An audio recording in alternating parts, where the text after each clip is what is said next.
Assalamualaikum warahmatullahi wabarakatuh. InsyaAllah kita buka majlis kita dengan kitab Al-Fatihah.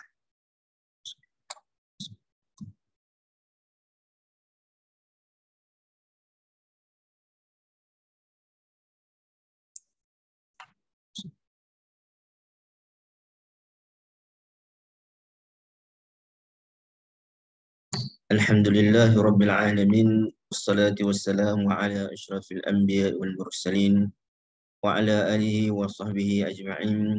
Rabbi shrahli sadri wa yassir li amri wahlul 'uqdatam min lisani yafqahu qawli. Rabbi zidna ilma warzuqna fahma. Tuan-tuan dan puan yang dirahmati Allah Subhanahu wa taala, alhamdulillah kita bersyukur pada Allah Subhanahu wa taala pada tengah hari ini, pagi ini dapat kita bersama lagi insya-Allah untuk kita sambung siri tadabbur surah As-Sajdah, yang mana kita telah masuk ke siri yang ke-14.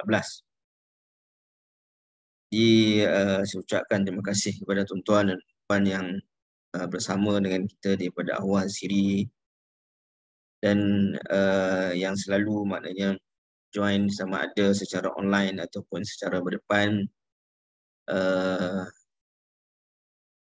Saya tengok dalam ruang chat ada beri salam. Salam Tuan Samiah. Dan juga seluruh peserta-peserta kita pada pagi ini. Alhamdulillah.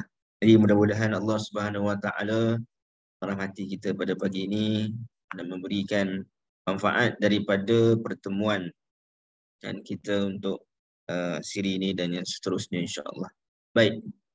Jadi tuan-tuan dan puan yang dirahmati Allah Subhanahu wa taala, kita telah sampai perbincangan kita sehingga ayat yang ke-17 daripada surah As-Sajdah. Ya, ini kita lihat pada ayat yang ke-15 hingga 17, Allah Subhanahu wa taala menyebutkan tentang ciri-ciri orang-orang yang beriman. Dan Allah Subhanahu wa taala juga telah menyebutkan tentang ganjaran bagi orang yang beriman itu dengan menyebutkan fala ta'lamu nafsum ma ukhfiya lahum min qurrati a'yunin jazaa'an bima kanu ya'malun. Jadi tidak ada seseorang pun yang mana mengetahui apa yang disembunyikan oleh Allah Subhanahu wa taala daripada perkara-perkara yang akan memberikan sejuk, ini memberikan satu pemandangan yang cantik, yang indah, yang mengirakan, menyeronokkan, yang mana ia merupakan balasan kurniaan Allah Subhanahu wa taala di atas apa yang dilakukan oleh orang beriman tersebut. Sebagai bentuk comparisonnya, jadi kita lihat sebelum ayat 15 hingga 17 Allah Subhanahu wa taala menyebutkan daripada ayat yang ke-10 hingga ayat ke-14 berkaitan dengan orang-orang yang menafikan kewujudan hari kiamat. Orang-orang yang melakukan kefasadan di atas muka bumi. Orang-orang yang mana melakukan maksiat, tidak beriman pada Allah Subhanahu wa taala.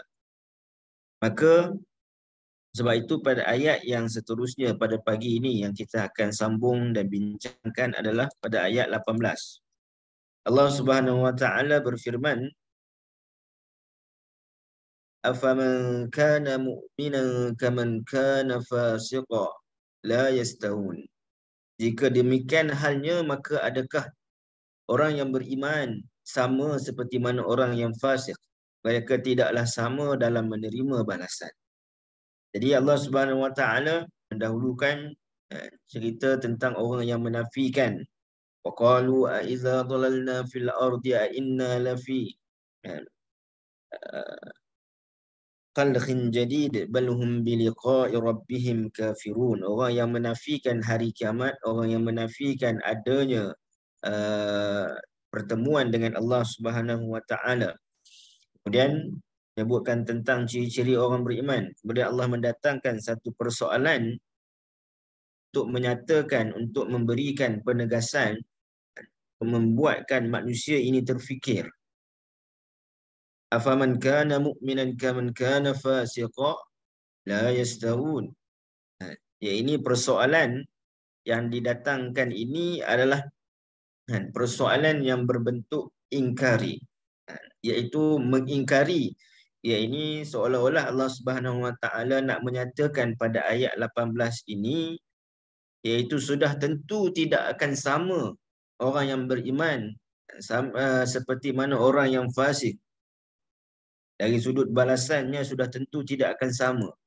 Kerana dalam surah ataupun dalam ayat yang lain dalam surah Al-Hasyr, Allah Subhanahu Wa Taala menyebutkan di akhir-akhir surah, menyebutkan la yastawi ashabun nar wa ashabul jannah, ashabul jannati humul faizun.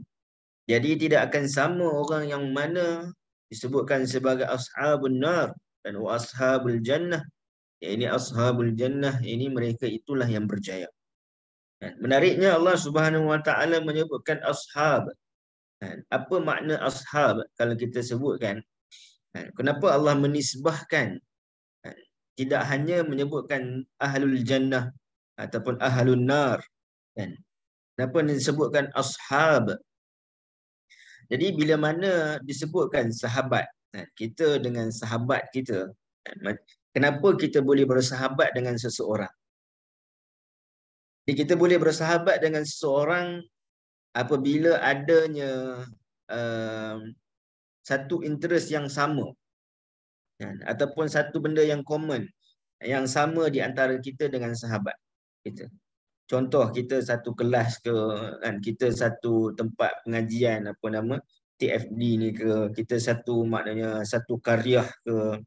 Jadi ada persamaan di antara kita dengan sahabat kita yang menyebabkan kita bersahabat dengannya. Jadi bila mana Allah Subhanahu Wa Taala menyebutkan la yastawi ashabun nar wa ashabul jannah, ya ini ashabun nar, ya ini ada ciri-ciri pada seorang itu yang menyebabkan dia memasuki ataupun dia dicampak ke dalam neraka. Dan begitulah ashabul jannah juga ada ciri-ciri yang menyebabkan Allah Subhanahu Wa Taala memberikannya syurga. Dan ciri-ciri tersebut itulah yang telah kita bincangkan pada ayat-ayat sebelum ni, baik berkaitan dengan ashabun nar yang menafikan liqa'i rabbihim, ini pertemuan dengan Tuhan mereka, dan juga ashabul jannah kita sebutkan pada ayat yang ke-15 dan juga ayat yang ke-16. Bahkan Allah Subhanahu Wa Taala ulangi perkataan ashabul jannah dengan menyatakan mereka itulah humul faizun. Jadi mereka ini orang yang berjaya. Berjaya bukan sekadar berjaya kalau kita ada pertandingan, kan. Makna berjaya kita mungkin ini memenangi pertandingan tersebut. Tetapi makna berjaya humul faizun, iaitu bukan sekadar kita sampai kepada limit ataupun tahap untuk membolehkan kita kepada syurga, tetapi maknanya kita mendapat bertambah-tambah kenikmatan. Kerana Allah Subhanahu Wa Taala sebut fala ta'lamu nafsum ma ukhfiya lahum min qurrati a'yun, qurrati a'yun, iaitu yakni manusia tidak akan tahu apa yang disembunyikan, yakni dari sudut balasan yang berlebihan, balasan yang banyak, balasan yang indah, melebihi apa yang dilakukan oleh manusia di atas muka. Dalam erti kata yang lain, kalau kita nak kira lah dari sudut amalan kita dengan ganjaran syurga ni tak padan lah. Nak sebutkan ganjaran syurga itu adalah hasil daripada rahmat Allah Subhanahu Wa Taala, dan kuncinya itu adalah daripada amal soleh yang kita lakukan di atas dunia. Jadi Allah Subhanahu Wa Taala sebut afaman kana mu'minan kaman kana fasiqa. Di sini menunjukkan kepada persamaan pada ganjaran. Ini adakah ada persamaan pada ganjaran? Sudah tentunya tidak ada. Dan kenapa Allah Subhanahu Wa Taala sebutkan pada ayat ini tentang orang yang fasik? Ini orang yang fasik membawa maksud orang yang tidak beriman, dengan pembuktian yang dibentangkan, yakni ataupun disebut juga dengan syirik dan menolak melakukan amal soleh. Jadi orang fasik ni ada dua. Sama ada fasik dari sudut akidahnya, yakni syirik, dengan menolak, dengan melakukan syirik. setelah dibentangkan kepadanya, ataupun fasik juga boleh jadi kepada orang yang mana menolak untuk melakukan amal saleh. Sebab itu bila kita sebut, biasa kita katakan kalau orang yang melakukan dosa besar, ini boleh membawa kepada kefasikan. Dan apabila dia melakukan dosa besar ataupun menolak untuk melakukan amal-amal ibadat. Baik. Kemudian pada ayat yang seterusnya, Allah Subhanahu Wa Taala menjawab semula persoalan dengan memberikan penerangan yang lanjut tentang nak mengatakan sungguh, kan? Walaupun sebelum ini telah menyebutkan tentang sifat-sifat ashabun nar dan ashabul jannah, kemudian Allah Subhanahu Wa Taala menerangkan, yakni dengan sungguh bahawasanya sudah tentulah tidak sama orang yang beriman dengan orang yang fasik. Maka Allah Subhanahu Wa Taala menyebutkan, ammal ladzina amanu wa amilus salihat falahum jannatul ma'wa nuzulan bima kanu ya'malun. Adapun orang-orang yang beriman dan beramal saleh, maka mereka akan beroleh syurga, tempat tinggal yang tetap sebagai balasan bagi apa yang mereka telah kerjakan. Jadi orang yang beriman dan beramal saleh, mereka akan memilih syurga sesuai dengan apa yang mereka kerjakan. Baik. Jadi kita tengok di sini Allah Subhanahu Wa Taala menyebutkan ammal ladzina amanu wa amilus salihat. Itulah orang yang mana beriman dan beramal saleh. Jadi Allah sentiasa mengaitkan di antara iman dan juga amal saleh. Kerana dua perkara ini menjadi keberjayaan, tiket kepada seseorang untuk berjaya di dunia dan juga di akhirat. Dan juga nak sebutkan tentang amal saleh ini, dia ada kesannya kepada iman. Maka jika kufur, maka tiadalah amal. Jadi nak sebutkan kenapa orang fasik, kenapa orang yang mana setengah manusia menyangka iman ini terpisah dengan amal saleh. Dengan maksud walaupun kita mungkin tak tutup aurat ataupun kita mungkin semayang, tetapi nak sebutkan dalam hati ada iman, tak apa. Jadi nak sebutkan kalau sebut dalam hati ada iman tetapi tidak dipraktiskan pada amal saleh, maka jadi sebagaimana yang disebutkan pada ayat yang ke-12, iaitu apabila Allah Subhanahu Wa Taala membentangkan, kita sebutkan sebelum ni, membentangkan kepada orang-orang yang mujrim, Rabbana absarna wa sami'na farji'na na'mal salihan inna muqinun. Jadi mereka ketika itu ada iman. Ini dengan maksud meyakini ketika mana telah datang hari, maknanya mereka bertemu dengan Allah Subhanahu Wa Taala. Tapi iman di situ tidak ada manfaatnya kerana tidak boleh diiringi dengan amal saleh. Maka di atas dunia juga sebegitu. Kalau kata-kata, kalau pengakuan tentang keimanan tetapi tidak diiringi dengan amal saleh, maka ia tidak memberi kesan kepada iman. Maka sebab itu para ulama menyebutkan tentang iman itu sendiri, selalu kita ulang-ulangkan dan kita sebutkan juga tentang innama yu'minu bi ayatina allazi, iaitu iman itu mesti merangkumi 3 perkara, iaitu tasdiqu bil jinan, iaitu membenarkan di dalam hati, wa taqriru wa iqraru bil lisan, dan iqrar di dalam pada lidah, ini dengan menyatakan syahadah, dan menyebutkan syahadah untuk membuktikan keimanan, wal amalu bil arkan, dan beramal dengan arkan. Ammal ladzina amanu wa amilus salihat, dan apakah yang disebutkan dan dimaksudkan dengan amal saleh?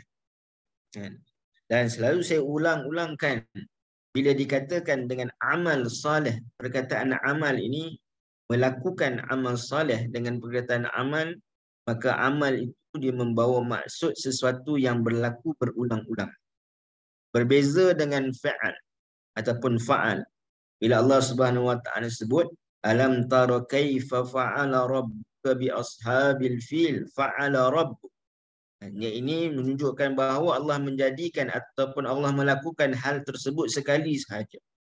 Berlaku, iaitu dengan datangnya tentera datangnya burung untuk mengalahkan tentera bergajah Abraham. Dan fa'ala bila mana dia melakukan sesuatu membawa maksud, dia tidak memikirkan tentang implikasi ataupun sebab daripada perbuatan tersebut. Maka sebab itu kalau fa'ala yaf'alun digunakan pada manusia dalam Al-Quran, biasanya dia membawa maksud yang negatif. Seolah-olah manusia itu mungkin melakukan hal kebaikan sekali sahaja, ataupun melakukan keburukan dalam keadaan dia tidak memikirkan apa kesan kepada keimanan ataupun kesan daripada dia melakukan hal tersebut. Maka perkataan fa'ala, fa'in, lam, kalau disebutkan dalam Al-Quran merujuk kepada perbuatan manusia, maka didatangkan dalam bentuk yang negatif kebiasaannya. Adapun apabila dia datang pada Allah Subhanahu wa taala, sebagaimana ayat pertama surah Al-Fil, alam tara kaifa fa'ala rabb. Kita sebutkan tadi fa'ala dia berlaku sekali sahaja, memang berlaku hal tersebut sekali sahaja. Yang kedua, fa'ala dilakukan tanpa untuk memikirkan kesannya. Maka Allah Subhanahu wa taala melakukan sesuatu tanpa, maknanya macam kita ni nak kena fikir apa kesan, apa akibat dan sebagainya.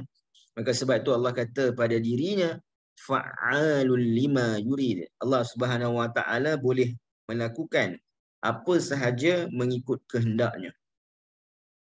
Tapi bagi manusia, bagi orang beriman, kita tengok di dalam Al-Quran, Allah Subhanahu wa taala seringkali menyatukan ataupun mengaitkan di antara iman dan juga amal. Kita tak akan jumpa perkataan fa'alas salihat. Kenapa? Kerana amal itu sifatnya yang pertama dia berlaku berterusan, bukan sekali sahaja. Dan amal itu dia berlaku dalam keadaan kita memikirkan kesan, tunjukkan kita melakukan sesuatu dengan bertahap, dengan strategi, dengan susunan, dengan maknanya perancangan. Beramal itu maknanya dengan perancangan.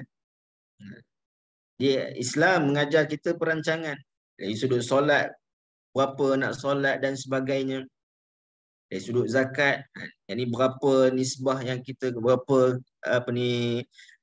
kita punya nisbah yang perlu dikeluarkan pada waktu bila dah cukup masanya dan sebagainya. Semua berkaitan dengan perancangan amal saleh.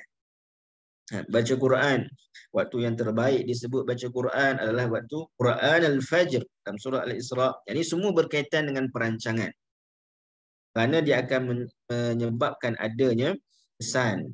Sebab itu disebutkan dengan amal saleh. Baik.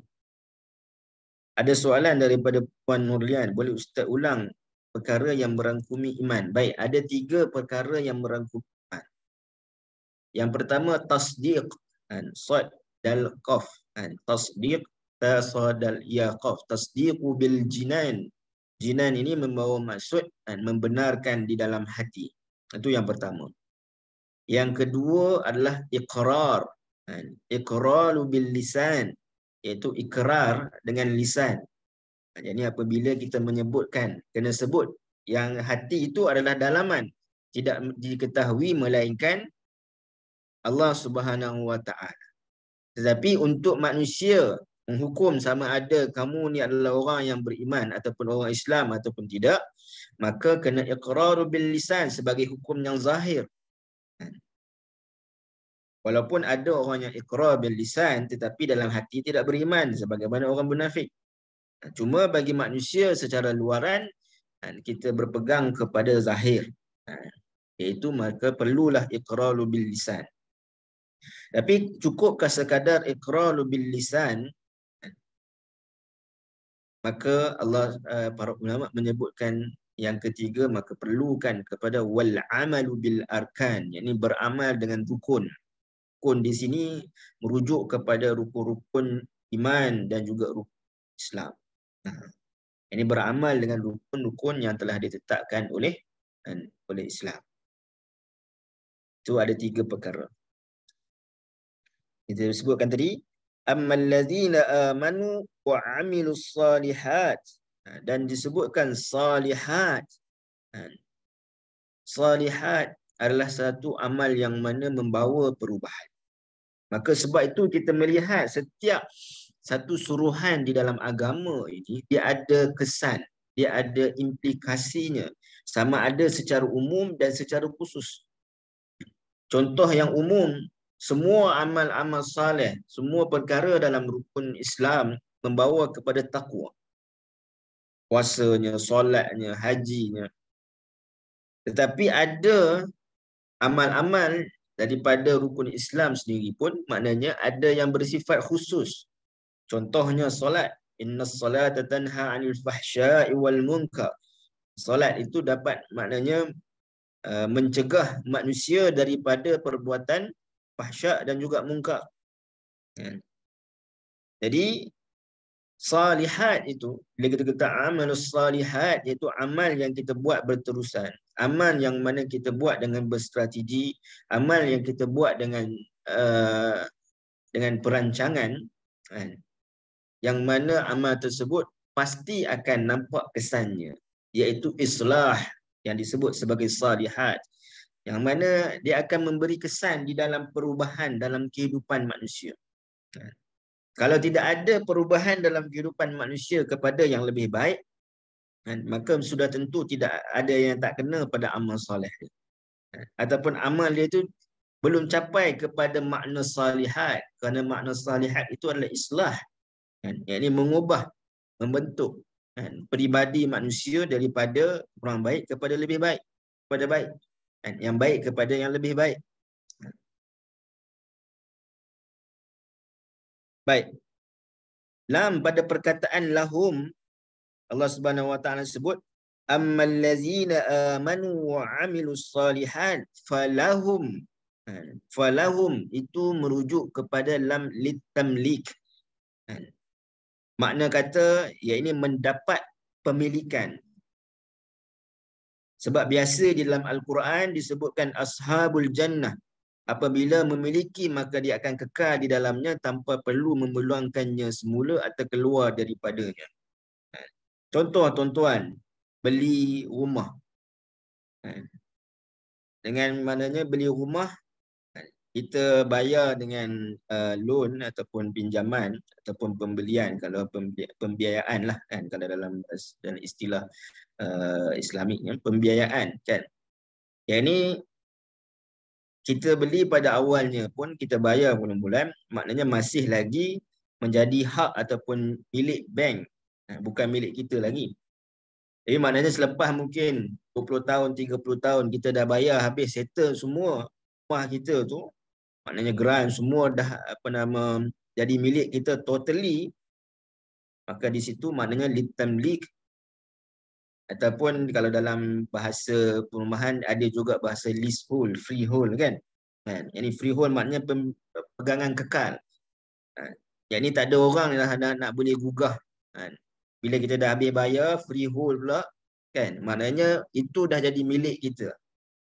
Tak ada orang yang mana nak boleh keluarkan kita daripada rumah kita, ataupun nak suruh pulangkan balik kunci rumah dan sebagainya, kerana kita beli dengan pegangan kekal.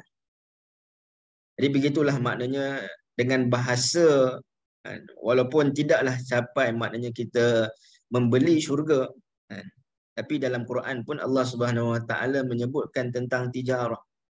Ya ayyuhallazina amanu hal adullukum ala tijaratin tunjikum min adzabin alim tu'minuna billah wa tujahiduna fi sabil.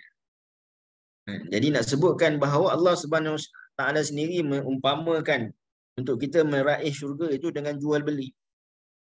Maka dengan amal saleh, dengan iman dan juga amal saleh itu falahum, seolah ia menjadi bayaran kepada untuk kita memiliki syurga, jannatul ma'wa.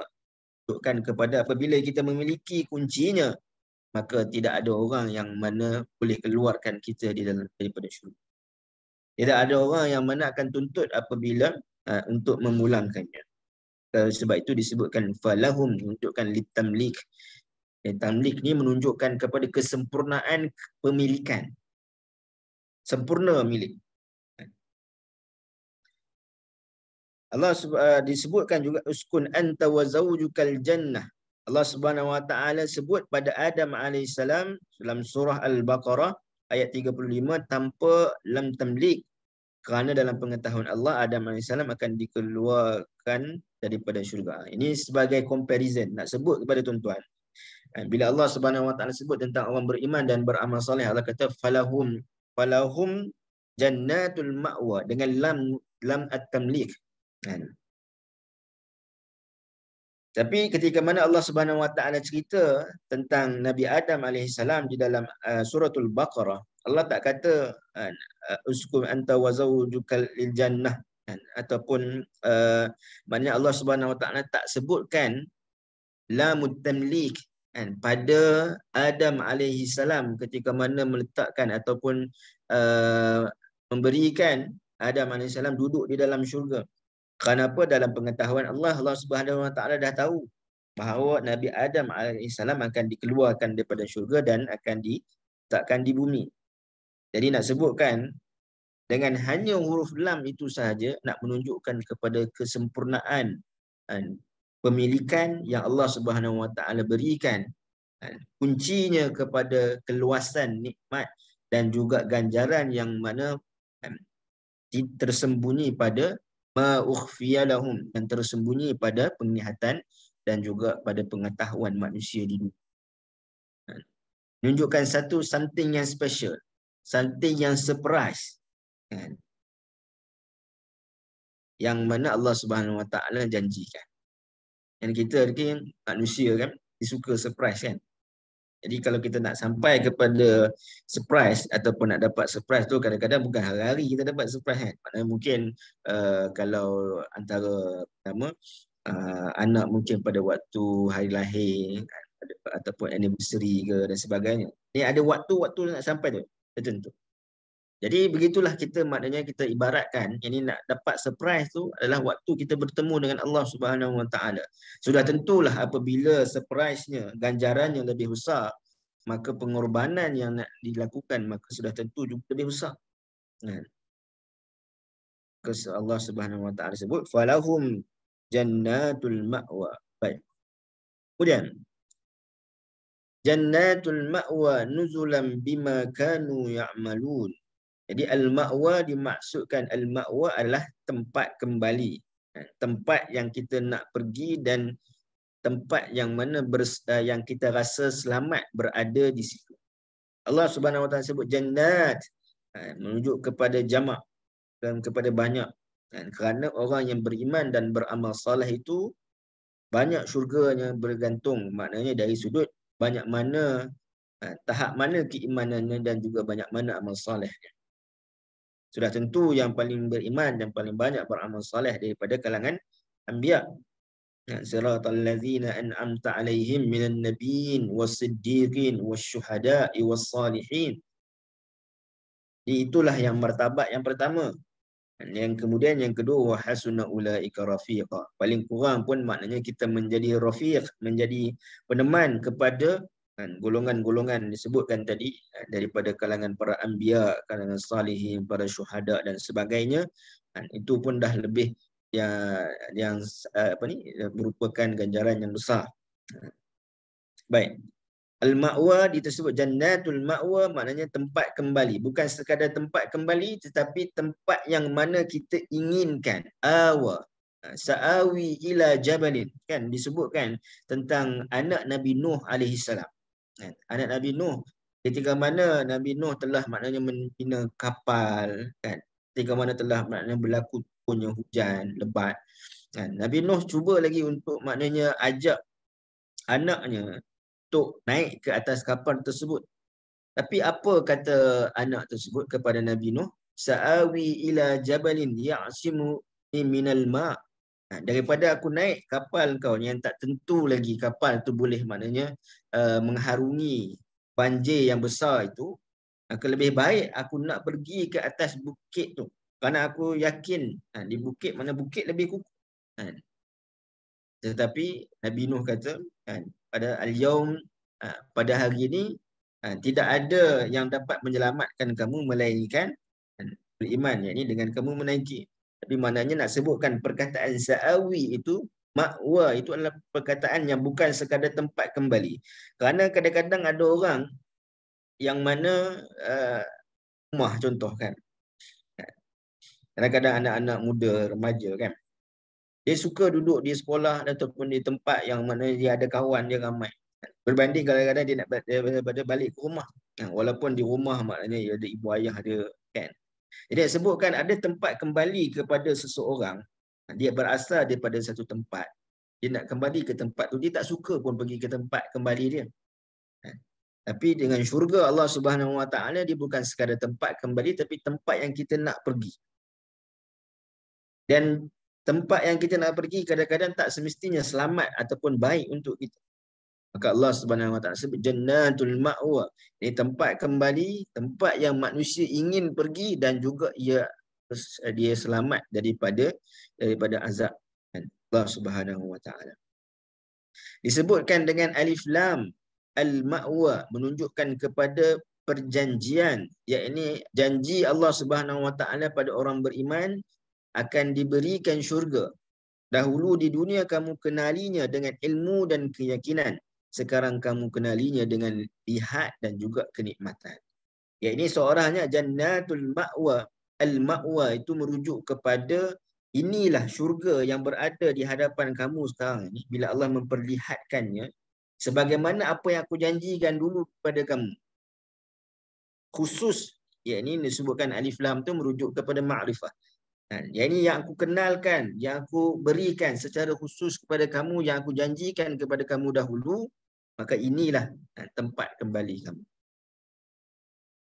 Nuzula. Jadi isyarat selepasnya ada banyak lagi perkara nikmat. Kerana ibarat seorang raja yang turun padang, maka ketika kehadirannya itulah banyak perkara yang diberikan kepada orang yang menyambutnya. Disambut sebagai tetamu VIP. Ini kita boleh bayangkan kan. Ini kenapa Allah Subhanahu Wa Taala sebut tak cukupkah Allah kata ammal ladzina amanu wa amilus salihat falahum jannatul ma'wa bima kanu ya'malun. Tanpa ada nuzula. Kenapa nuzula? Kerana nuzula itu memberikan isyarat. Bukan sekadar tempat tinggal itu saja. Itu bawa kunci. Bawa kunci kepada makna nak masuk syurga. Dalam syurga itu lebih banyak lagi nikmat. Ini ibarat raja ataupun menteri lah. Perdana menteri ke ketika mana dia nak turun satu padang, nak turun padang kan, maknanya nak turun ke satu tempat. Kenapa orang beria? Maknanya nak sambut dengan dengan baik, nak buat macam-macam lah. Selain daripada bentuk penghormatan,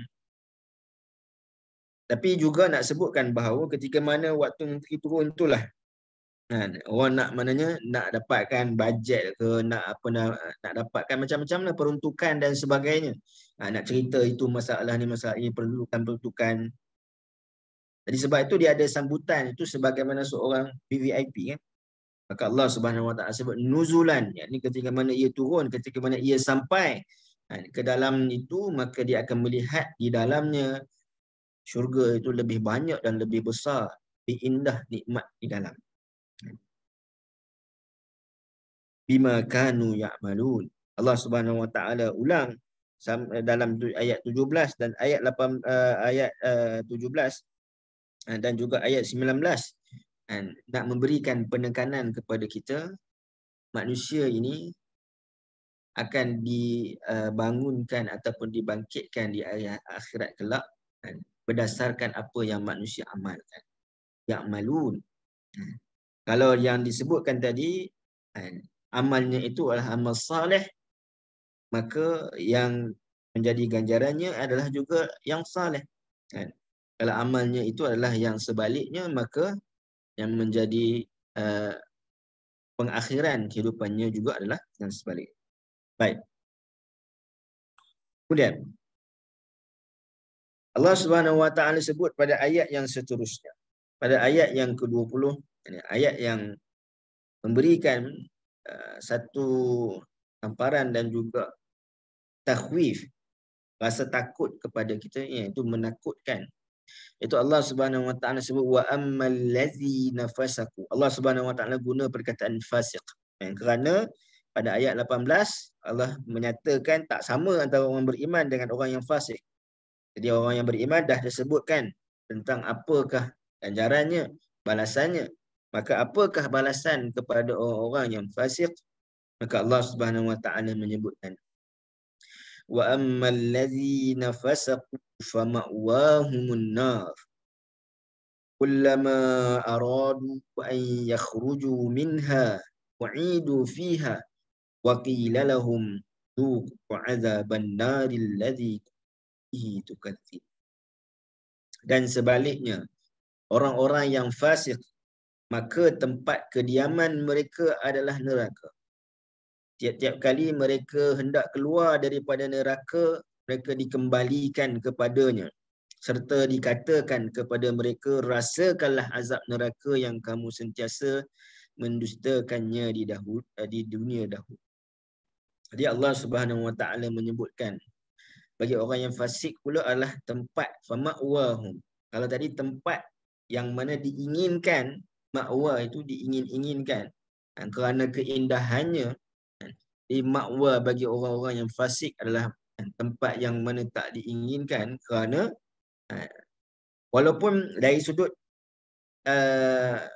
kenapa ada perbezaan. Jadi ma'wa, tengok cantik perkataan Allah Subhanahu wa taala sebutkan. Jadi walaupun tempat neraka itu merupakan benda yang tak diingini oleh orang-orang yang siapa pun ketika mana dia dah nampak tentang azab Allah Subhanahu wa taala, tetapi di dunia ini perbuatan-perbuatan mengingkari apa yang Allah Subhanahu wa taala perintahkan, mengingkari apa yang Islam telah tetapkan dari sudut syariat-syariat. Ini perbuatan itu secara tak langsung ibarat seseorang itu menginginkan tempat yang buruk di akhirat kelak. Walaupun dia sudah tentu dia kata tidak, tak ingin.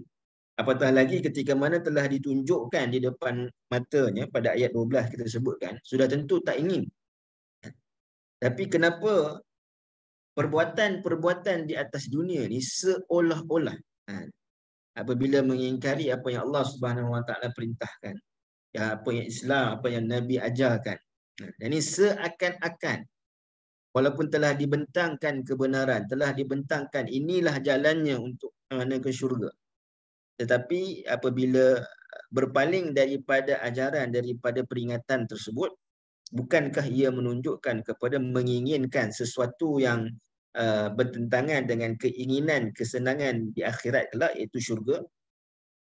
Maka Allah Subhanahu wa taala sebut wa ammal ladzina fasaqu fama'wahumun nar. Walaupun neraka itu bukanlah tempat yang mereka inginkan, tetapi perbuatan fasik, tidak beramal saleh ataupun syiriknya itu seolah-olah mereka menginginkan. Kenapa? Kerana telah datang terlebih dahulu kebenaran yang memberikan peringatan, yang menyebutkan tentang keimanan. Allah Subhanahu wa taala sebut wa ammal ladzina fasaqu fama'wahumun nar. Kemudian kullama aradu an yakhruju minha u'idu fiha wa qila lahum dhuqu 'adzaban naril ladzi bihi tukadzibun. Jadi ketika mana mereka menginginkan keluar daripada neraka, maka mereka dikembalikan kepadanya dan dikatakan kepada mereka, rasalah azab yang kamu sentiasa dustakan di dunia terdahulu. Baik. Jadi Allah Subhanahu wa taala dalam ayat ini tidak menyebutkan siapa yang fasik dan kemudian melakukan keburukan. Kerana makna fasik di sini adalah kufur. Walaupun telah disebutkan balasan yang disebabkan kekufuran dan amal, kerana beranggapan kalau hanya kufur tidak akan diazab. Jadi disebutkan fasik di sini secara umum kerana ia merangkumi orang yang mana syirik ataupun kufur, dan juga orang yang meninggalkan untuk beramal saleh. Baik. fama'wahumun nar, penegasan kepada ayat yang ke-14. Ayat 14 Allah Subhanahu wa taala sebutkan apa? Fadhuku bima nasitum liqa'a yaumikum hadza inna nasinakum wadhuku azabal khuldi bima kuntum ta'malun. Di sini pun Allah Subhanahu wa taala pun sebutkan wadhuku, dzuku azaban nar. Ya, Allah Subhanahu wa taala tidak biarkan mereka berehat. Bahkan setiap kali habis diazab dikembalikan seperti sedia kala, maka kesakitan juga dirasakan, bahkan bertambah pada setiap kali pembaharuan tersebut. Baik. Sebelum tu, saya sebut pada tuan-tuan, ahli neraka ini, Allah Subhanahu wa taala sebut di dalam Al-Quran, mereka ada beberapa keinginan ketika mana Allah Subhanahu wa taala mencampakkan mereka ke dalam neraka. Antaranya Allah Subhanahu wa taala sebut sebagai contoh dalam surah Al-Mu'minun. Saya datangkan ayatnya.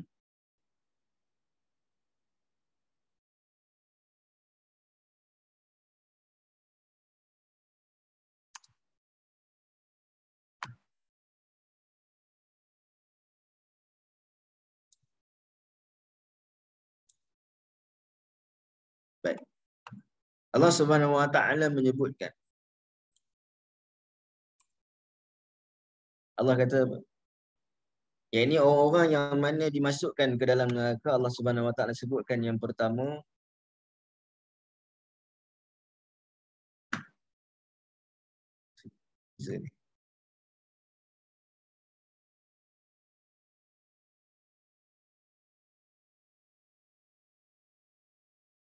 ini disebutkan dalam ayat-ayat ni, talfahu wujuhahum nar wa hum fiha kalihun. Api neraka itu membakar muka mereka dan tinggallah mereka di situ dengan muka yang hodoh dan cacat. Dan akhir sekali selepas dikenakan azab yang pelbagai, mereka kata kepada Tuhan mereka, ini keinginan yang pertama. Keinginan yang pertama orang yang mana masuk ke dalam syurga. Rabbana akhrijna minha fa in udna fa inna zalimun. Wahai Tuhan kami, keluarkanlah kami dari neraka ini, serta kembalikanlah kami ke dunia. Setelah itu, kalau kami kembali lagi mengerjakan kufur dan maksiat, sesungguhnya kami orang-orang yang zalim. Ini keinginan yang pertama. Tengok Allah Subhanahu wa taala balas apa? Fastakhastumuhum sikhriyan hatta ansaukum zikri wa kuntum minhum tadhakun. Maka kamu jadikan mereka ejek-ejekkan sehingga ejekan kamu kepada mereka menyebabkan kamu lupa mengingati balasanku dan kamu pula sentiasa tertawakan mereka. Jadi menunjukkan bahawa di dunia dulu kamu mentertawakan orang-orang beriman. Kamu mengatakan mata hadzal wa'du in kuntum sadiqin. Bilakah janji kamu tentang hari kiamat, tentang hari pembalasan, tentang kemurkaan, tentang balasan Allah Subhanahu wa taala? Bilakah hari yang dijanjikan itu? Kamu mentertawakan orang yang beriman, maka hari ini kamu ditertawakan. Menunjukkan bahawa tidak ada peluang untuk kamu keluar daripada api neraka. Baik. Kemudian disebutkan pula pada ayat surah Az-Zukhruf.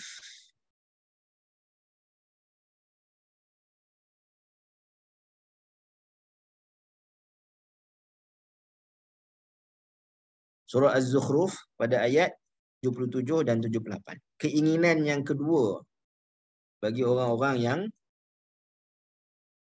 yang dimasukkan ke dalam neraka.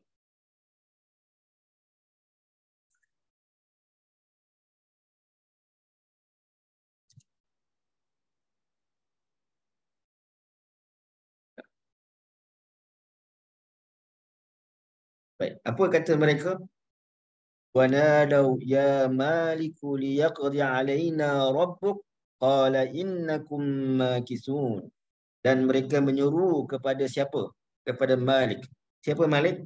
Ketua daripada penjaga neraka. Wahai Malik, biarlah hendaknya Tuhanmu mematikan kami kerana kami tidak tahan menderita. Malik menjawab, sesungguhnya kamu tetap kekal di dalam azab. Ini disebutkan Mereka inginkan tadi keluar. Itu keinginan kedua, mereka minta kepada Malik, matikanlah kami, tak tahan dah. Sebab kullama aradu an yakhruju minha u'idu fiha. Allah Subhanahu wa taala ulang balik. Ini kejadian manusia itu maknanya jadi seperti mana sedia kala, kemudian dikenakan azab pada kali yang seterusnya. Maka kali yang kedua, pengharapan yang kedua, setelah mana tak tahan, setelah mana mengharap untuk keluar tak boleh keluar daripada azab neraka, maka minta kepada Malik untuk matikan. Itu yang kedua.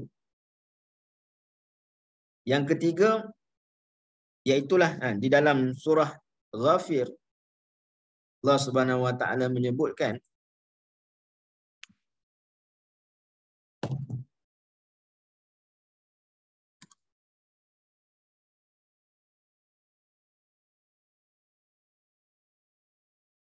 وَقَالَ الَّذِينَ فِي النَّارِ لِخَزَنَةِ جَهَنَّمَ ادْعُوا رَبَّكُمْ يُخَفِّفْ عَنَّا يَوْمًا مِنَ الْعَذَابِ.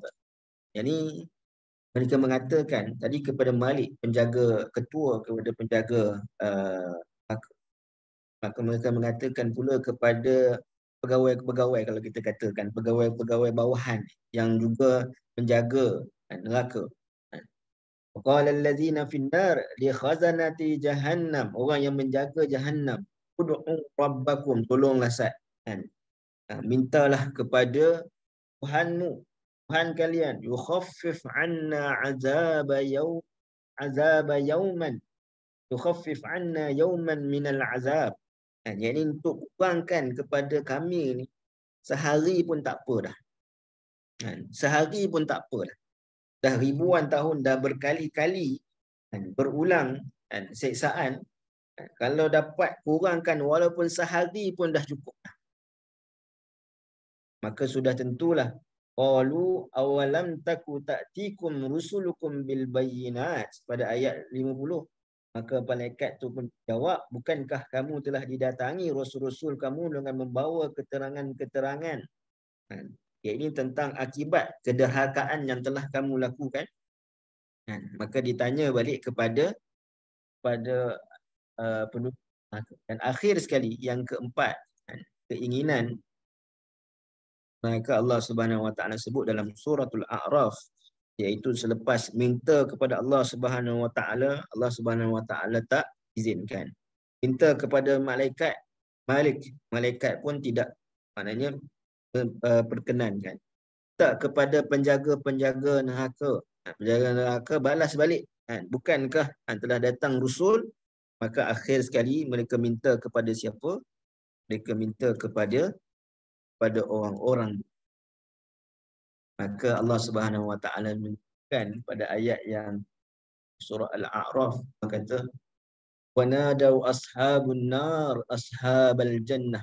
Jadi orang-orang yang berada di dalam neraka, mereka memanggil mereka yang berada di dalam syurga, an afidu alaina minal ma, limpahkanlah kami. Ini duduk dalam neraka. Neraka ni tuan-tuan disebutkan dalam Al-Quran, dalam suratul Qari'ah antaranya, iaitu berkaitan dengan neraka ni bentuknya hawiyah. Wa ma adraka ma hiyah narun hamiyah. Apa makna hawiyah itu?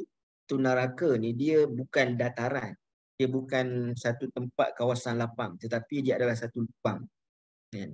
Yang mana lubang itu disebutkan dalam hadis yang sahih, maknanya bila kita baling batu, nak jatuh sampai kepada dia punya dataran bawahan itu selama 70 tahun.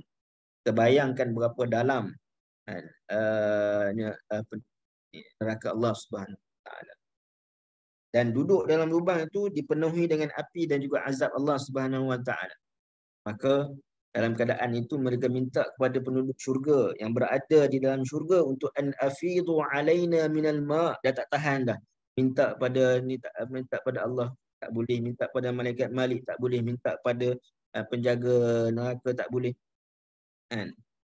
Nak kurangkan azab tak boleh. Kalau paling kurang tak boleh kurang azab tu, limpahkanlah air sikit sebab terlalu panas, terlalu seksa.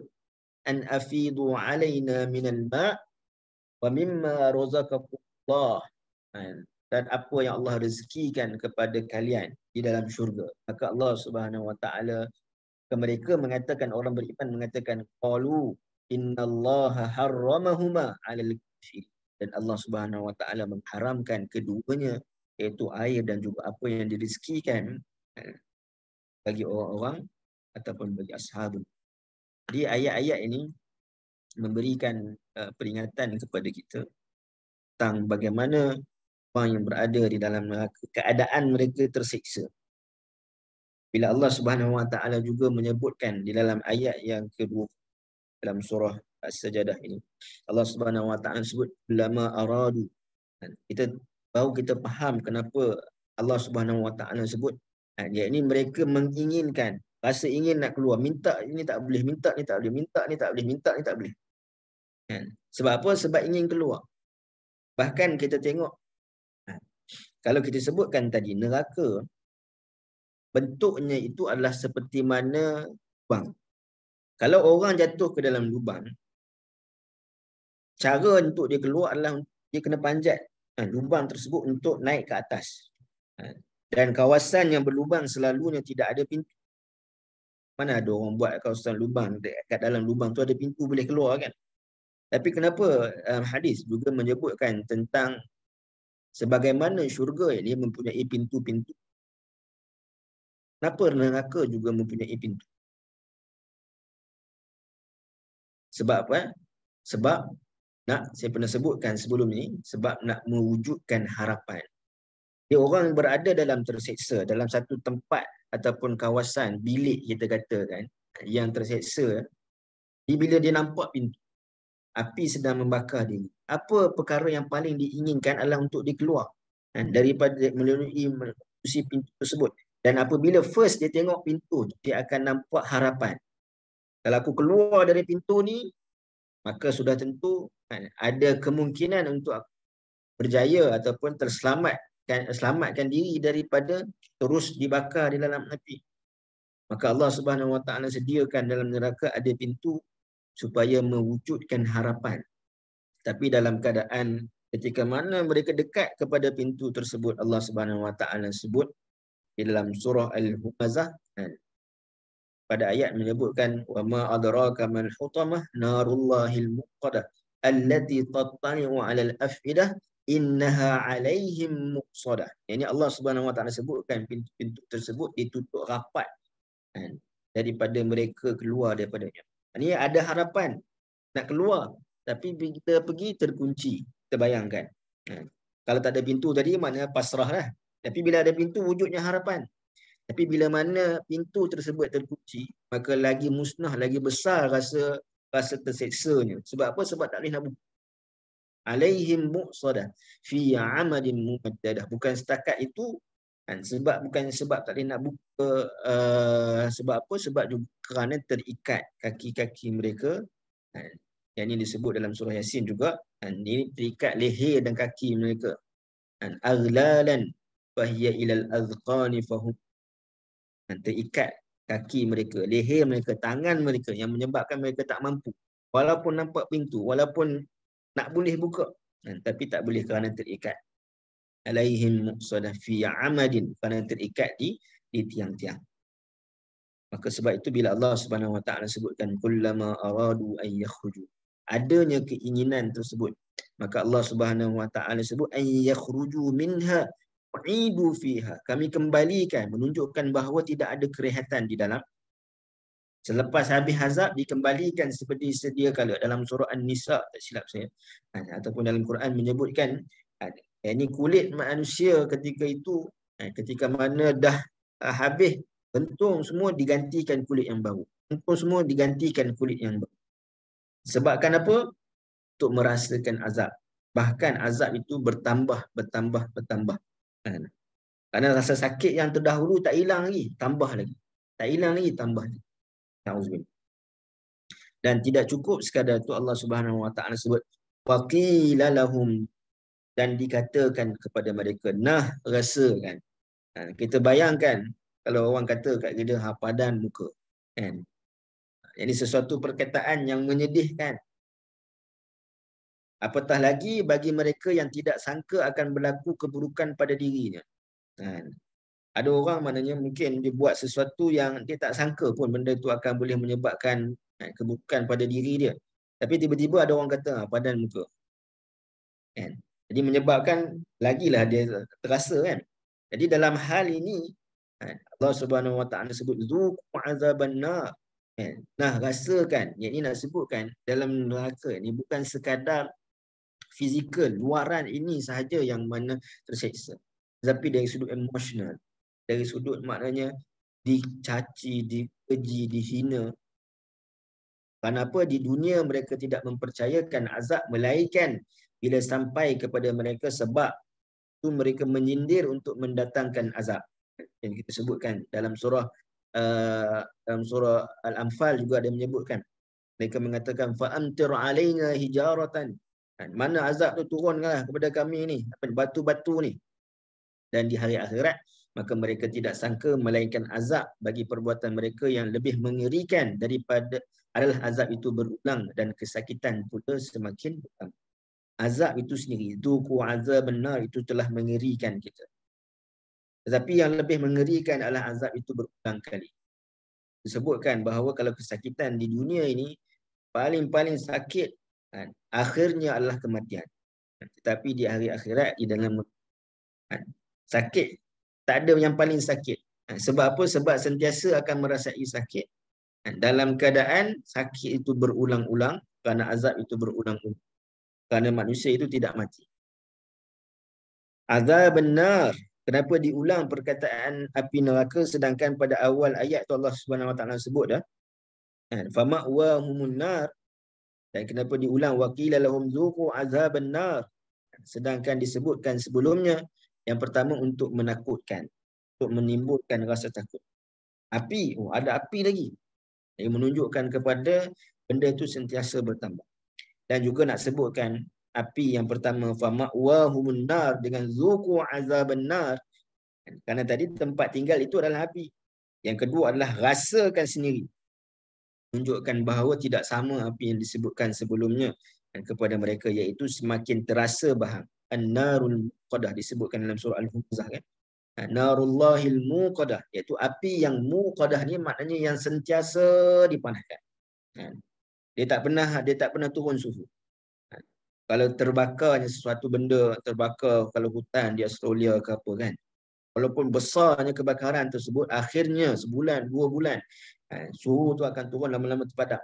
Tapi neraka tak. Dia tak akan terpadam. Sentiasa merasai bahang kepanasan dan kesakitan. Baik.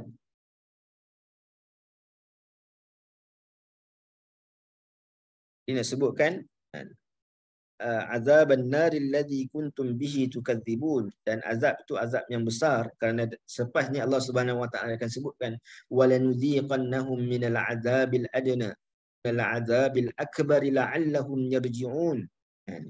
Azab yang besar, ini azab api neraka yang angin sahaja telah memanaskan dan berulang kali dibakar, yakni tiada rehat, bertambah sakit, bahkan dihina dan dibiarkan dalam siksaan.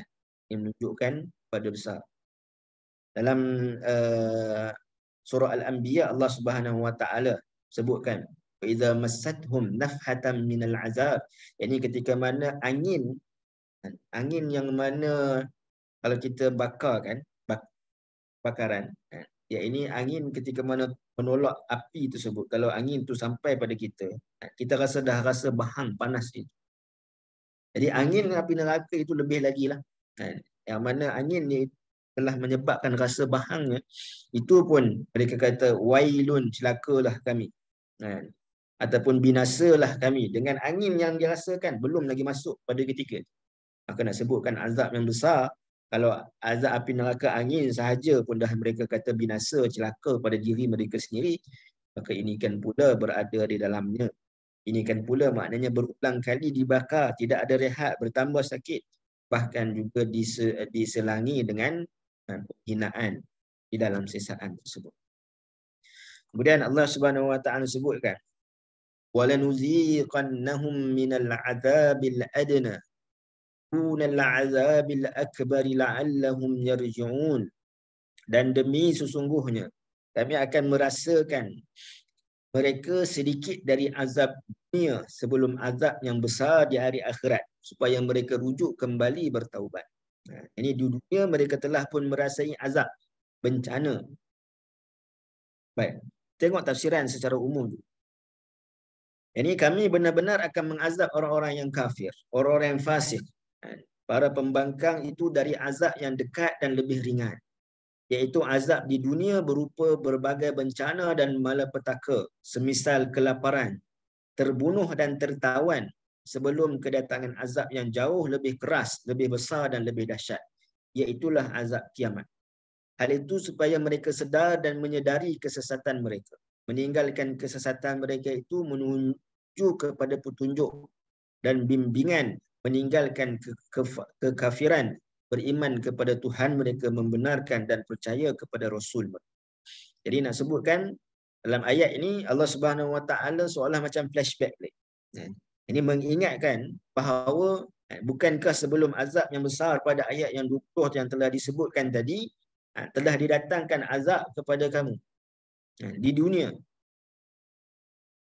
iaitu kelaparan, yang ini terbunuh, ada ahli keluarga yang terbunuh, tertawan. Tertawan ini maksudnya menjadi tawanan sebelum kedatangan azab yang lebih besar, yang ini di hari kiamat. Jadi nak tunjukkan bahawa telah datang, bukan tak cukup lagi ke peringatan Allah Subhanahu Wa Taala terhadap perkara bencana malapetaka yang telah menimpa kalian. Allah Subhanahu Wa Taala sebut walanudhiqannahum. Mereka ini akan merasakan azab yang sedikit yang merujukkan kepada dunia. Walanudhiqannahum minal azabil adna. Jadi ada perkataan pertama, perkataan min. Sebahagian daripada azab adna. Daripada azab adna ini disebutkan dengan azab dunia lah.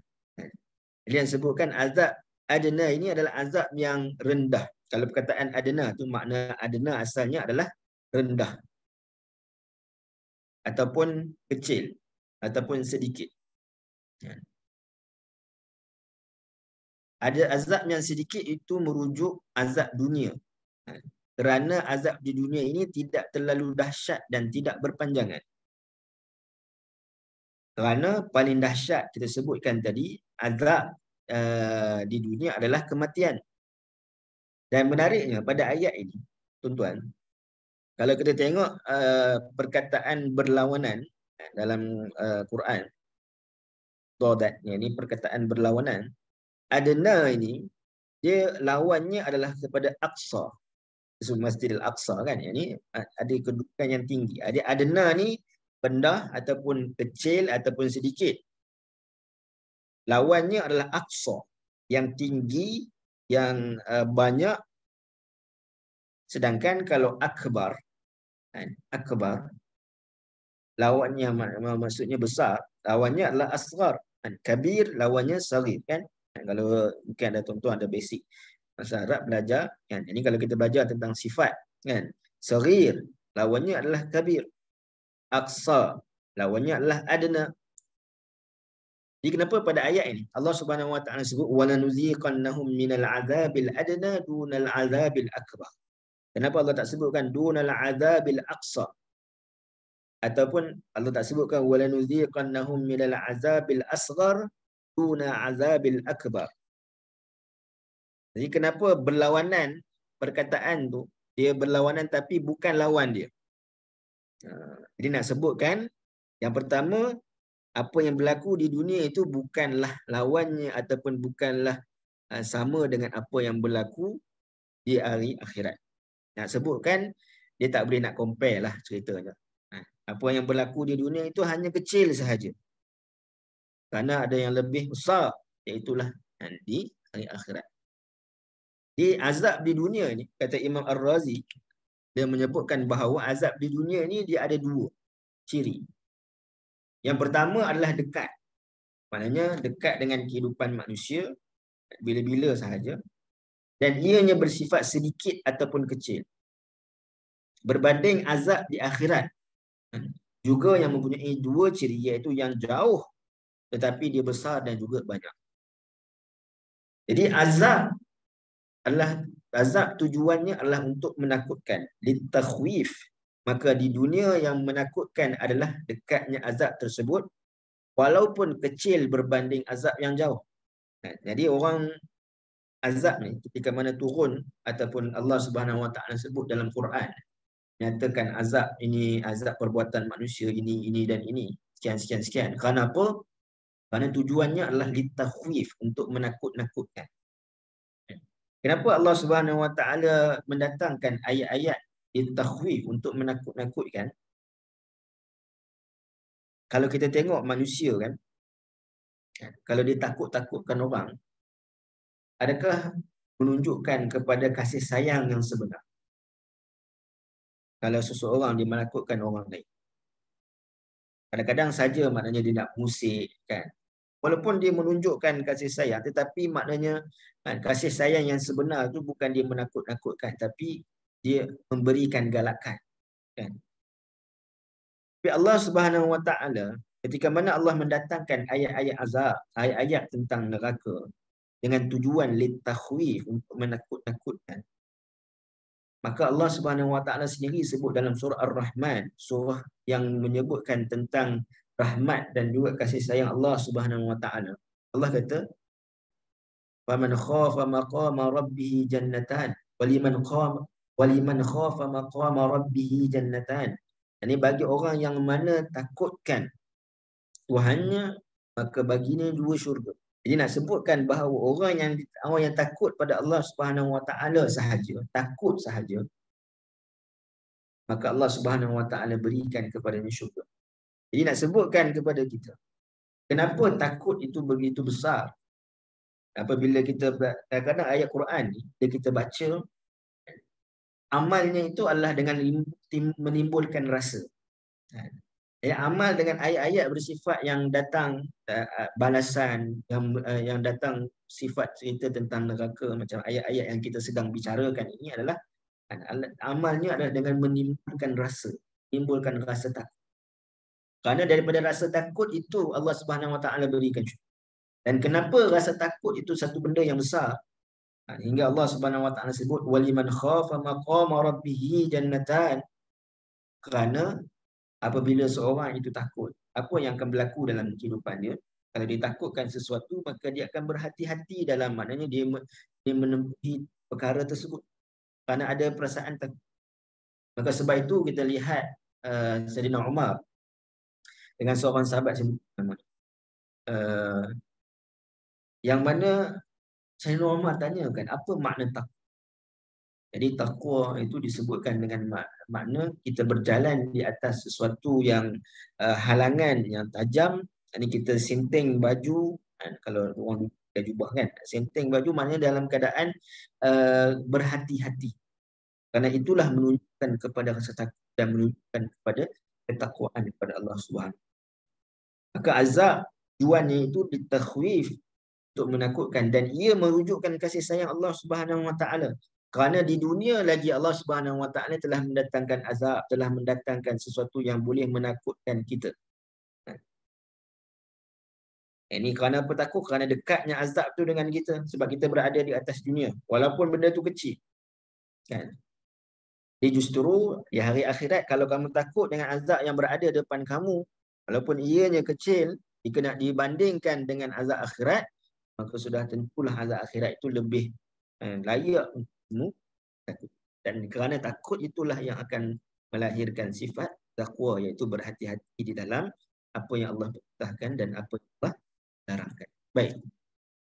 Apakah azab yang dikenakan kepada orang musyrikin di atas dunia ini? Yang kita sebutkan tadi dalam ayat itu sebutkan. Tafsiran ayat ini sebutkan. Contohnya adalah kelaparan dan ketakutan di dalam surah Ad-Dukhan ayat 10 dan ayat 11. Ini ketika mana makna dukhan, antaranya adalah asap kan. Ada tafsirannya menunjukkan pada asap di akhir zaman.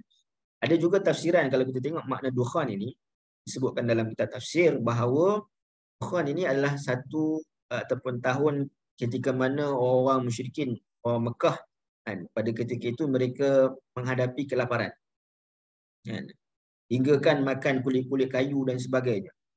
Ini menghadapi kesukaran dan kelaparan. Lapar terlampau sangat. Hingga kan mereka dah buntu dah. Tak tahu dah macam mana nak keluar daripada kelaparan tersebut. Daripada masalah tersebut. Jadi buntunya mereka itu tak nampak jalan. Itu ibarat maknanya asap telah mengelilingi mereka hingga mereka dah tak nampak dah jalan. Kan asap kan sifatnya kelam kan. Dia dah tak nampak apa di sebaliknya. Jadi itu diibaratkan dukhan. Jadi maknanya dukhan tu secara maknawi. Ada dua tafsiran lah tapi itu salah satu makna. Dia nak sebutkan bahawa Allah pernah datangkan kepada musyrikin, kepada penduduk Mekah ketika itu rasa lapar dan rasa takut. Jadi mereka minta kepada Nabi SAW untuk berdoa kan. Untuk Allah angkat dalam surah Ad-Dukhan Allah cerita. Tetapi mereka tetap juga tak beriman. Azab yang lain disebutkan dalam surah Ad-Dukhan juga. Tentang azab itu apabila mereka dikalahkan dalam peperangan. Tamparan yang hebat. Ketika mana mereka kalah di dalam antaranya peperangan Badar. Dengan 70 orang daripada orang musyrikin telah mati. Sebab tu Nabi SAW sendiri ketika mana perang Badar kan, Nabi doa pada Allah Subhanahu Wa Taala dengan bersungguh-sungguh.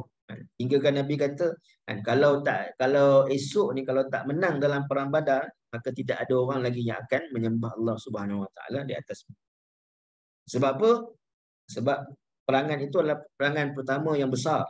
Walaupun dah ada siri-siri peperangan kecil, tapi perangan pertama yang besar. Dan peperangan yang besar itu yang membawa imej kepada orang musyrikin yang lebih ramai itu, mereka dikalahkan di dalam peperangan tersebut. Ini menunjukkan bahawa itu adalah azab. Kalau kita tengok dalam surah At-Taubah ataupun dalam surah Al-Anfal, antara dua surah ni, At-Taubah, Allah Subhanahu Wa Taala sebut cara Allah Subhanahu Wa Taala mengazab orang musyrikin ni adalah melalui pedang-pedang para sahabat. Itu azab di dunia yang berakhirlah sekali kematian. Dan azab di dunia iaitu dibunuh dan dihina di dalam peperangan. Ini dalam surah At-Taubah ayat 14. Dia sebutkan ada dah azab-azab yang dikenakan sebagai peringatan di dunia.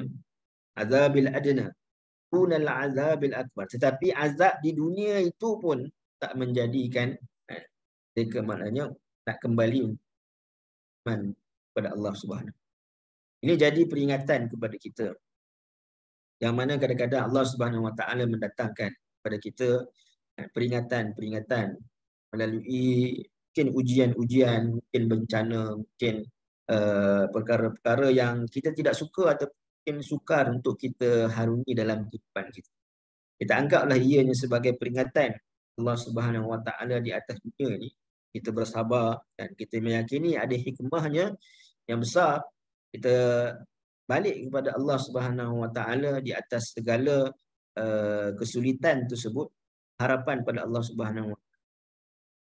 Mudah-mudahan maknanya kita terlepas daripada perkara yang lebih besar, azab yang lebih besar, iaitu azabil akbar.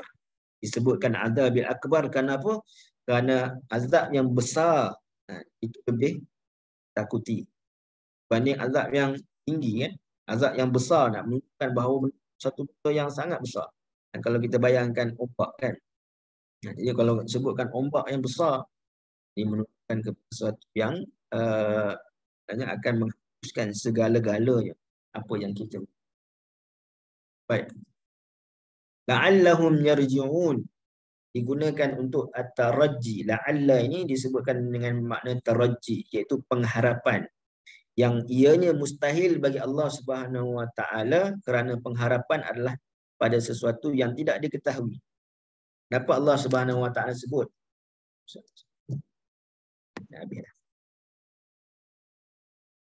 Kenapa Allah Subhanahu Wa Taala sebut dalam ayat ini? La'allahum yarji'un. Allah Subhanahu Wa Taala sebut wala nuziqannahum minal azabil adna dunal azabil akbar la'allahum yarji'un. Seolah-olah kita kata moga-moga mereka kembali, mereka rujuk balik. Ini kesilapan dosa-dosa mereka. Allah Subhanahu Wa Taala mendatangkan azab-azab di dunia, mendatangkan tentang perkara-perkara di dunia ini, bencana dan sebagainya, supaya manusia itu kembali pada Allah Subhanahu Wa Taala. Tapi la'alla ini adalah sesuatu yang tak layak ataupun mustahil bagi Allah Subhanahu Wa Taala, kerana pengharapan ni menunjukkan kepada sesuatu yang tak diketahui, sedangkan Allah dah tahu dah pengakhiran setiap daripada kita. Taraji pada sisi Allah adalah tidak membawa maksud lazim, iaitu boleh terjadi dan tidak dalam keadaan Allah Subhanahu Wa Taala mempunyai pengetahuan akannya. Bukan sebab Allah Subhanahu Wa Taala tak tahu apa pengakhiran kita, tapi maknanya didatangkan asbab-asbab untuk seseorang itu mendapat hidayah. Asbab-asbab untuk seseorang itu lepas daripada azab. Boleh jadi hari ini ujian yang datang pada kita hari ini adalah ujian untuk maknanya melepaskan kita daripada azab. Kita tak tahu. Jadi la'alla itu kepada Allah Subhanahu Wa Taala tahu bahawa yang datang tu, ujian yang datang itu adalah untuk menambah ataupun meningkatkan keimanan. Kepada kita yang tidak mengetahui hikmah bagi ujian, hikmah pada apa yang Allah Subhanahu Wa Taala datangkan kita kepada kita di atas dunia ini, maka kita nak kena mendahulukan dengan bersangka baik dengan Allah Subhanahu Wa Taala. Dan maknanya kami benar-benar la'allahum yarji'un ni ada dua makna. Kita boleh tafsirkan dua makna. Kami benar-benar akan merasakan kepada mereka siksaan yang dekat dan ringan itu seperti yang dilakukan oleh orang yang mengharapkan pihak yang dia siksa sedar dan insaf. Dan juga kami melakukan hal supaya ada orang berkata mudah-mudahan mereka sedar dan insaf kerananya. Apa maknanya? Jadi mudah-mudahan tu ibaratkan orang kalau orang kena siksa kan. Contoh kita tengok orang kena sebatan ke, orang kena siksa apa saja, kalau dia boleh lihat secara live kan, maka dia kata mudah-mudahan orang yang kena siksa ataupun orang yang kena penjara dan sebagainya itu dia insaf lah. Jadi nak sebutkan mudah-mudahan orang yang kena azabil adna, yakni di atas dunia ni dia sediakan azab-azab, maka mudah-mudahan insaf supaya tak dikenakan azabil akbar yang lebih besar. Ini disebutkan la'allahum. Kemudian kita masuk sikit je sebab 5 minit gitu. Allah Subhanahu Wa Taala sebutkan wa man azlamu mimman dzukira bi ayati rabbih thumma a'rada anha inna minal mujrimina muntaqim. Dan tidak adalah yang lebih zalim daripada orang yang diberikan peringatan dengan ayat-ayat Allah Subhanahu Wa Taala dan mereka berpaling daripadanya dan tetap mengingkarinya, sesungguhnya kami tetap akan membalas. Jadi Allah Subhanahu Wa Taala dalam ayat 20 ni nak sambung daripada apa yang disebutkan tadi tentang azab yang disediakan. Bukanlah kerana kezaliman Allah Subhanahu Wa Taala, tapi kerana kezaliman diri mereka sendiri. Wa man azlamu mimman, yani faktor azab itu ditimpa itu adalah kerana kezaliman manusia sendiri. Apabila dah didatangkan peringatan, dah diberikan kepada mereka peringatan datangnya Rasul dan sebagainya, tapi mereka masih lagi dari, maka Allah Subhanahu Wa Taala taqim, kami tetap akan membalas kepada orang-orang yang mujrim. Di tafsiran umum ayat ini, tidak ada sesuatu ataupun seorang pun yang lebih zalim dibandingkan orang yang Allah Subhanahu Wa Taala telah mengingatkannya dengan ayat-ayat Al-Quran dan mukjizat-mukjizat para rasul yang telah menerangkan, menjelaskan dan memaparkan ayat-ayat dan mukjizat-mukjizat itu kepadanya. Setelah itu dia meninggalkannya, mengabaikannya, mengingkarinya, menolaknya, berpaling daripadanya, mencampakkannya dan tidak memperdulikannya seakan-akan dia tidak mengetahuinya. Kami akan melakukan pembalasan dengan balasan yang paling keras terhadap orang-orang kafir yang ingkar terhadap Allah Subhanahu Wa Taala serta gemar melakukan kemaksiatan. Dan Allah Subhanahu Wa Taala sebut wa man azlamu mimman dzukira bi ayati rabbih tsumma a'rada anha mujrimina muntaqimun. Ini mereka telah diberikan peringatan berulang-ulang kali. Wa man azlamu mimman dzukira bi ayati. Sebutkan dzukira ni menunjukkan kepada berulang-ulang kali, bukan sekali. Bahkan dalam Quran membawa mesej yang sama tapi diulang-ulang dan pelbagaikan cara penyampaian mesej itu supaya get the point, iaitu tauhid pada Allah Subhanahu Wa Taala, beriman tentang hari akhirat, maka dia akan disusuli dengan amal-amal soleh. Tetapi peringatan yang berulang kali tersebut, bukti-bukti pula didatangkan dengan mukjizat-mukjizat Nabi SAW yang lain, maka tidak menyebabkan mereka nak mengambil peringatan tersebut. Bahkan mereka berpaling daripadanya. Maka Allah Subhanahu Wa Taala sebut juga dalam ayat yang lain, sanurihim ayatina fil afaq wa fi anfusihim. Allah Subhanahu Wa Taala sebutkan, Allah telah memberikan gambaran, iaitu bagaimana kekuasaan Allah Subhanahu Wa Taala, ayatina fil afaq, iaitu di atas muka bumi ini, langit dan sebagainya, wa fi anfusihim, pada diri mereka sendiri, semuanya bukti-bukti keesaan Allah Subhanahu Wa Taala telah diberi. Maka sungguh perbuatan itu zalim pada diri mereka sendiri, kerana Allah tidak terkesan dengan perbuatan buruk manusia hatta kebaikan sekalipun. Maknanya kenapa Allah kata waman azlamu mimman, kezaliman itu adalah daripada mereka sendiri, dan kerana Allah Subhanahu Wa Taala tak terkesan. Allah sebutkan tentang, Allah mengingatkan mereka dengan ayat-ayat Allah Subhanahu Wa Taala. Allah tidaklah terlalu, maknanya kalau kita orang nak orang berniaga kan, kalau dia nak suruh beli tu maknanya dia push kan, dia sebutnya tolonglah belilah. Allah Subhanahu Wa Taala tak macam tu. Allah tak kata kepada manusia tolonglah, berimanlah, tak. Allah Subhanahu Wa Taala hanya menyebutkan ini yang akan diberikan bagi orang beriman dan ini yang akan diberikan kepada orang yang kufur. Maka manusia sendiri pilih.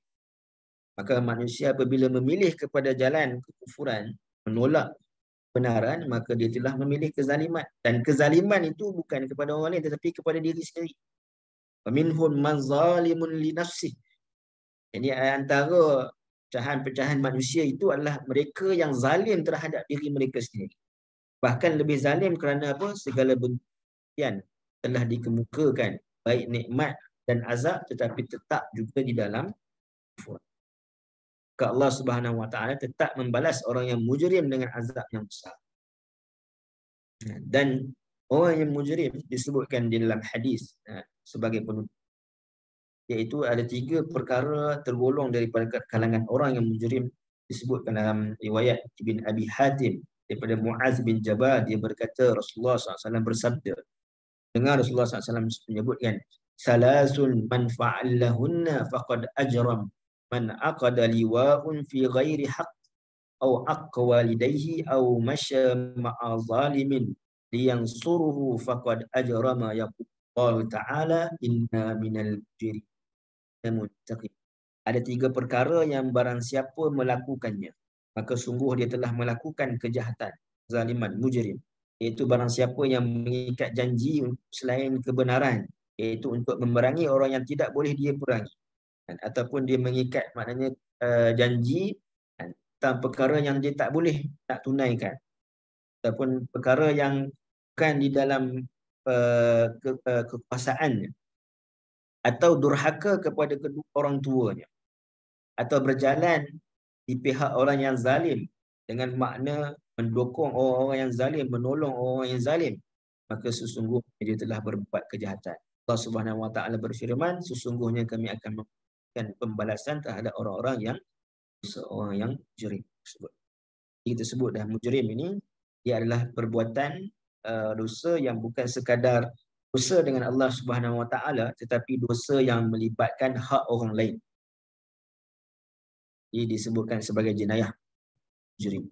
Jadi wallahu taala alam, sampai ayat yang sebutkan hari ini kaitan dengan tadi ulangkan tentang Allah Subhanahu Wa Taala disebutkan di awal tadi, sudah tentu tidak sama orang yang beriman dengan orang beriman. Mendatangkan orang beriman, apa ciri-cirinya, apa pengakhirannya, dan Allah Subhanahu Wa Taala mendatangkan orang yang tidak beriman, ciri-ciri dan juga pengakhirannya. Dan pengakhirannya itu ada 2, sama ada kehidupan di dunia dan juga di akhirat. Di dunia dengan azabil adna. Azabil adna di dunia ini tujuannya adalah la'allahum yarji'un, supaya manusia ini kembali pada Allah Subhanahu Wa Taala. sebelum sampai di hari akhirat, walaupun beriman ataupun meyakini pada ketika itu mukminun, tetapi pada ketika itu tidak ada lagi manfaat, maka dikenakan azabil akbar. Kalau tadi kita sebutkan orang yang faizun, orang yang mana mendapat ganjaran itu lebih daripada apa yang dilakukan, bukan berbaloi-baloi untuk beramal soleh, maka orang yang diazab di neraka juga ini dapatkan lebih daripada apa yang dilakukan. Nak sebutkan tak berbaloi lah kan. Hanya kerana mungkin perkara yang sedikit di atas dunia.